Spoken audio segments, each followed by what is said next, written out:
जब मैं 13 अगस्त की शाम को अपने घर से बाहर कुछ ज़रूरी सामान लेने के लिए निकला ना, तो मुझे आसपास बहुत सारे फ्लैग्स नज़र आए और बहुत सारे स्टॉल्स तो काफ़ी दिनों से लगे ही हुए थे। और मैंने सोचा कि क्यों ना मैं भी जाकर देख लूँ कि क्या चीज़ें मिल रही हैं। हो सकता है मुझे कोई चीज़ अच्छी लग जाए और मेरा लेने का इरादा बन जाए। तो बस ये देखिए यहाँ पर, हाँ, ये काफ़ी सारे मास्क मिल रहे थे और ये कलरफुल किस्म की ऐनक मिल रही थी। यहाँ पर काफ़ी सारे बच्चे अपने मम्मा पापा के साथ आए हुए थे और ज़िद कर रहे थे कि मम्मा हमें ये पाकिस्तान वाली शर्ट लेनी है, ये पाकिस्तान वाली हमें ऐनक भी लेनी है। तरह तरह की बच्चों की फरमाइशें चल रही थी। अच्छा। मेरे पास घर में बैजेस कुछ पड़े हुए थे, मैंने चेक किया था लेकिन वो कुछ पुराने हो गए थे, तो मैंने एक अपने लिए बैज ले लिया था और एक मैंने यहाँ से झंडा ले लिया था। आपको पता है ये झंडों के ऊपर इलामा इकबाल और कायदे आज़म की तस्वीरें आजकल लोग बनाना शुरू हो गए। हालांकि हमारा फ्लैग तो बिल्कुल सिंपल सा होता है, इसके ऊपर कोई भी एक्स्ट्रा आइटम नहीं होनी चाहिए। तो बस मैंने एक ऐसा ही झंडा अपने लिए पसंद कर लिया था जिसके ऊपर कोई एक्स्ट्रा चीज़ ना बनी हो। और ये देखें, मैं अपने घर की छत पर चढ़कर इस झंडे को लहराना शुरू हो गया था। नीचे काफ़ी बच्चे मुझे देखना शुरू हो गए कि ये कौन है जो झंडा लहरा रहा है। फिर मैंने अपनी शक्ल आगे की तो बच्चों ने मुझे पहचान लिया कि अरे ये तो वही हैं जो हमें ट्यूशन पढ़ाते हैं। दो चार बच्चों ने देखा तो उन्होंने बाकी बच्चों को भी आवाज़ दे दी और फिर सब बच्चे मुझे देखने के लिए इस तरफ भागना शुरू हो गए थे। मैंने सब बच्चों को बताया कि ये देखो, आज मैं झंडा खरीद कर लाया हूँ क्योंकि कल 14 अगस्त है। 14 अगस्त के लिए बच्चों ने भी बहुत सारी तैयारियां की हुई थी। बच्चों को मैं देख रहा था, जब मेरे पास ट्यूशन पढ़ने आए थे ये शाम को, तो इन्होंने भी अपने पॉकेट के ऊपर बहुत सारे बैजेस लगाए हुए थे और हर बच्चा मुझे आते साथ ये बता रहा था कि भाई ये मेरी नई शर्ट देखें, ये मेरा नया बैज देखें। और बस इसी तरह की बातें काफ़ी देर तक इनकी चलती रही। पढ़ाई तो बहुत बाद में शुरू हुई थी। मैं अपना झंडा ले आया था लेकिन मुझे इसकी हाइट कुछ छोटी लग रही थी, तो मैंने सोचा कि इसके साथ एक और स्टिक बांध दूं ताकि ये थोड़ा सा बुलंद हो जाए। तो बस मैंने रस्सी की मदद से दो स्टिक्स को कंबाइन किया और अपने परचम को चारपाई के पाइंचे के साथ बांध दिया था क्योंकि वहां पर कोई और चीज़ मुझे नज़र नहीं आ रही थी। अच्छा, मैंने अपना परचम बांध तो दिया लेकिन अचानक हवा चलना बंद हो गई। फिर मैंने अपने हाथ की मदद से इसको लहराने की कोशिश की कि ये थोड़ा सा लहराए तो सही, लेकिन भाई वो तो लहराने का नाम ही नहीं ले रहा था। तो खैर ये देखें, ये परिंदा उड़ता हुआ जा रहा है। अच्छा खैर, सामने मस्जिद थी और ऊपर आसमान था।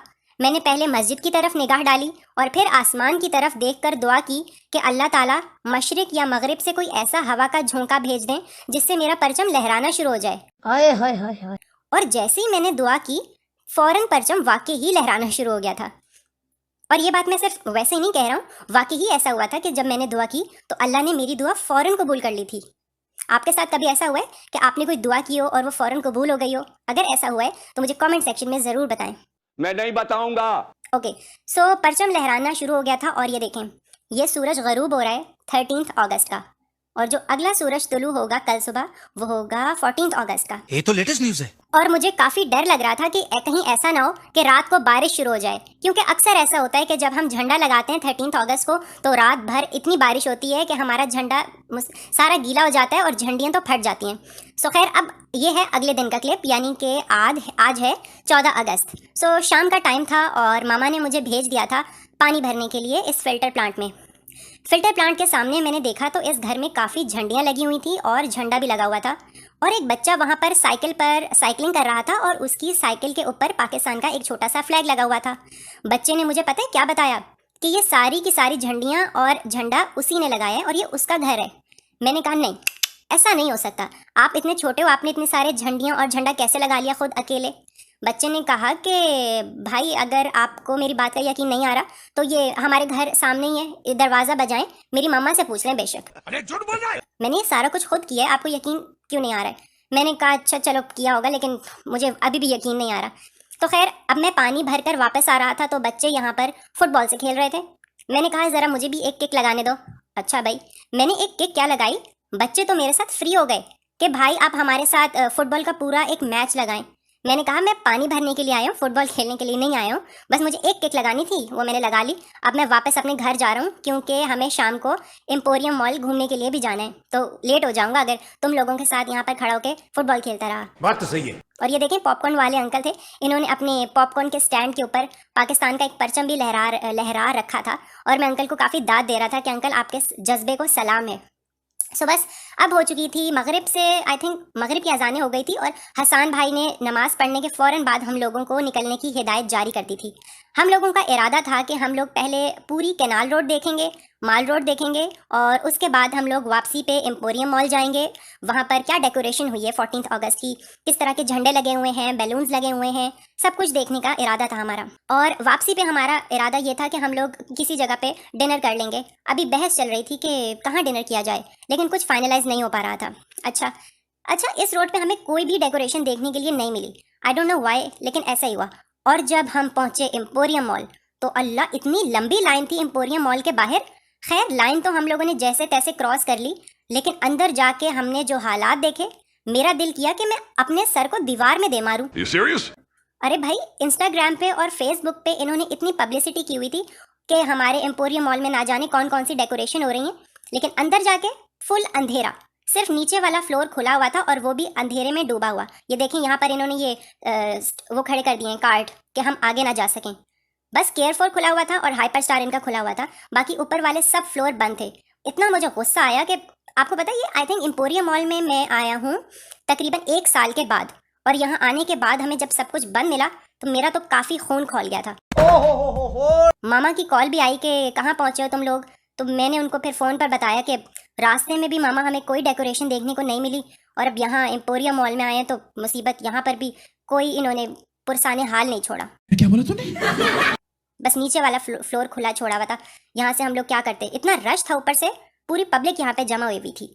मामा ने कहा कि अच्छा चलो फिर जल्दी से वापस आ जाओ। हमने कहा कि हाँ बस अब कहीं डिनर करने के लिए जाएंगे और उसके बाद वापसी का इरादा है। देखें, यहाँ पे बच्चे सेल्फीज ले रहे थे, मैंने भी बस फिर बददिली के साथ कुछ वीडियोस और पिक्चर्स बना ली थी। ये देखें, ये पाकिस्तान का इकलौता झंडा जो इस पूरे हॉल में मुझे नज़र आया। और ये देखें, यहाँ पर काफ़ी सारे लोग वीडियोस और पिक्चर्स बना रहे हैं, लेकिन जब मैं इन आम, अच्छा मैंने सोचा इन आम को ही देखकर अपना दिल बहला लूँ। मैं इन आम के करीब गया तो सामने वाले अंकल ने मुझसे कह दिया, बेटा यहाँ पर वीडियोस और पिक्चर बनाना मना है, आप अपना कैमरा बंद कर दें। गजब बेइज्जती है। दिल किया कि अंकल के मुंह पे मुक्का मार के उनको कहूँ कि ये जो इतने लोग आपको वीडियो और पिक्चर बनाते हुए नजर आ रहे हैं, ये सब कौन है, ये सब कोई खिलाई मखलूक हैं। खैर एनीवेज, ओके, सो अब हम एम्पोरियम मॉल से बाहर निकले थे तो इस वाली रोड पे हमें शुक्र अल्हम्दुलिल्लाह काफ़ी सारी डेकोरेशन देखने को मिल गई थी, और इसको देख के मेरा कुछ जी हल्का हुआ कि चलो कुछ तो वीडियो के लिए मेरे मनाजिर कैप्चर हो गए। मुबारक हो, मुबारक। अच्छा, हमारा इरादा बना लॉर्ड ऑफ फूड पे डिनर करने का। वहाँ पर गाड़ियों का इतना रश था कि हमें इस अंधेरे में अपनी कार को पार्क करने के लिए आगे तक जाना पड़ा, और यहाँ पर मिट्टी के ऊपर मुझे कुत्तों के पाँवों के निशान भी नजर आ रहे थे। मैंने सोचा आज तो हमारी खैर नहीं है, हमारी गाड़ी लग रहा है कि हमारी गाड़ी आज किडनैप हो जाएगी, हमारी गाड़ी कोई उड़ा के ले जाएगा। इतना अंधेरा था कि मैं आपको क्या बताऊं। लेकिन शुक्र है कि पुलिस वाले अंकल ने हमसे कहा कि आप लोग बेफिक्र हो जाएं, हम आपकी गाड़ी की पूरी हिफाजत करेंगे और कुछ भी नहीं होगा। ये हमारा रोज़ का मामूल है, रोज़ाना इतनी ही गाड़ियाँ इस अंधेरे में आकर खड़ी होती हैं और कभी किसी ने शिकायत का मौका नहीं दिया। तो हम लोग बेफिक्र जाकर अंदर एक टेबल पर बैठ गए थे। काफ़ी अच्छा सेटअप था, काफ़ी सारे लोग आए हुए थे, लेकिन भाई अंदर जाकर हसान भाई ने एक नया शोशा छोड़ दिया। उन्होंने कहा कि फ़ौरन से जो कुछ ऑर्डर करवाना है फ़ौरन करवाओ और पैक करवा लो, यहाँ बैठकर खाने की कोई ज़रूरत नहीं है, क्योंकि हम लोग ऑलरेडी इतना लेट हो चुके हैं और कल मुझे ऑफिस जाना है। मेरा ऑफ नहीं है, कल संडे होने के बावजूद हसान भाई को ऑफिस जाना था, जिसकी वजह से हम सारा कुछ पैक करवा के घर ले आए थे। वापसी पर हमने एक बेकरी से मामा के लिए ये पैटिस भी ले लिए थे और बाकी सारा ब्रोस्ट और फ्राइज़ हमने अपने लिए ख़रीद लिए थे। तो बस रात को कोई 11:15 या फिर 11:30 बजे के करीब हम लोगों की ये दावत शुरू हो चुकी थी। इसी के साथ मेरा आज का ये व्लॉग क्लोज़ होता है।